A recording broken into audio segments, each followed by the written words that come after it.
Le Grand Prix de Formule E à Madrid a eu lieu ce week-end et c'est le pilote Nick Cassidy qui a pris la pole. Et c'est avec un très bon départ du pilote Citroën Nick Cassidy que la course va commencer. Malheureusement, on ne peut pas dire la même chose pour le pilote Norman Matou qui va perdre quelques places dès le début de la course.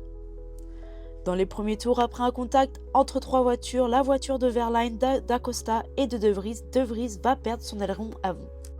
Et c'est au tour numéro 10 sur 23 que le pilote rookie, le pilote de Sauber Race, Pepe Marti, va prendre le lead de la course grâce à son attaque mode. Un peu plus tard, dans les pits, alors qu'il faisait son pit boost, le pilote DN Pesquet, Gunther, va réussir à gagner une place sur Verlaine alors que celui-ci a eu un léger souci, un pit un peu plus lent lors de son pit boost.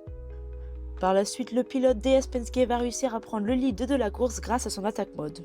Au tour numéro 21 sur 23, après un dépassement très osé mais très bien géré, c'est le pilote Dan Ticktum qui va réussir à prendre la deuxième place derrière le pilote d'Acosta, qui lui avait pris le lead quelques tours plus tôt grâce à son attaque mode.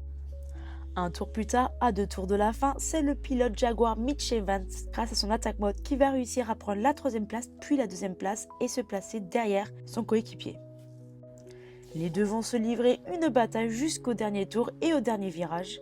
Alors que d'Acosta franchit la ligne, c'est le pilote d'Antictom qui va essayer de doubler le pilote Jaguar, Mitch Evans, pour avoir la deuxième place. Malheureusement, il ne va pas réussir à le doubler et il va même se faire doubler dans le dernier virage par Pascal Wehrlein.